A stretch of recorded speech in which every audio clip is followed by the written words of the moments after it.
గద్వాల జిల్లా తుంగభద్ర నదిపై నిర్మించిన తుమ్మిళ్ల ఎత్తిపోతల పథకానికి సంబంధించి మల్లమ్మ కుంట రిజర్వాయర్ స్థలాన్ని ఏసీసీ కార్యదర్శి సంపత్ కుమార్ ఆర్టీఎస్ అధికారులతో కలిసి పరిశీలించారు. మల్లమ్మ కుంట రిజర్వాయర్ నిర్మించడానికి దాదాపుగా 567 ఎకరాల భూమి అవసరమవుతుందని అధికారులు అంచనా వేశారు. 300 మంది రైతులకు భూమి కోల్పోయే అవకాశం ఉందన్నారు. ఆర్డీఎస్ శాశ్వత సాగునీటి పరిష్కారంలో భాగంగా మల్లమ్మ కుంట రిజర్వాయర్ నిర్మించి తలపెట్టిన ప్రాంతాన్ని మాజీ ఎమ్మెల్యే సంపత్ కుమార్ భూ బాధితులతో కలిసి మల్లమ్మ కుంట ప్రాంతాన్ని ఆర్జీఎస్ ఇంజనీర్ల బృందంతో కలిసి తిరిగారు.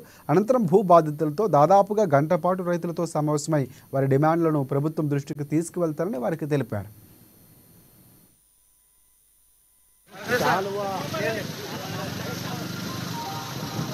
ఈ ప్రాంత శాసనసభ్యుడిగా ఉండి శాసనసభలో మరియు బయట చేసిన పోరాటాల్లో భాగస్వామి అయి నాకు అండగా నిలబడినటువంటి రేవంత్ రెడ్డి గారు ఈ రోజు ముఖ్యమంత్రిగా బాధ్యతలు నిర్వహిస్తా ఉన్నారు. వారికి ఈ జిల్లా వాసిగా ఆర్డీఎస్ సమస్య గురించి స్పష్టంగా అవగాహన ఉంది కనుక క్రిందటి వారము గౌరవ ముఖ్యమంత్రి గారు ఉమ్మడి మహబూబ్నగర్ జిల్లాకు సంబంధించినటువంటి అనేక నీటిపారుదల ప్రాజెక్టుల గురించి సమీక్షా సమావేశం ఏర్పాటు చేశారు. మీ అందరికీ తెలుసు మహబూబ్నగర్ లో ఆ రోజే సుదీర్ఘమైనటువంటి చర్చ జరిగింది. ఆర్డీఎస్ రైతులను ఏ రకంగా ఆదుకోవాలి, గత ప్రభుత్వం చేసినటువంటి తప్పిదాలను సరిదిద్ది ఈ ప్రాంత ప్రజల కళ్ళల్లో కాంతి చూడాలి, రైతులు సుఖంగా సంతోషంగా ఉండాలంటే ఏం చేయాలనే ఆలోచన చేస్తే నీటిపారుదల నిపుణులు గాని ఇంజనీర్లు గాని రెండవ దశ ఏదైతే ఉందో అది పూర్తి చేస్తే తప్ప ఒకటో దశకు సార్థకత ఉండదు. రిజర్వాయర్లు కట్టాలి, మల్లమ్మకుంట జూలకల్లు వల్లూరు లేని పక్షంలో ఇన్ని వేలు వెచ్చించి ఇన్ని వందలు వెచ్చించి కూడా వేస్ట్ అని తెలియజేసిన తర్వాత ఇమ్మీడియట్ గా గౌరవ ముఖ్యమంత్రి గారి ఆదేశానుసారం ఆ రోజు సమీక్షలు నేను కూడా పాల్గొనడం జరిగింది.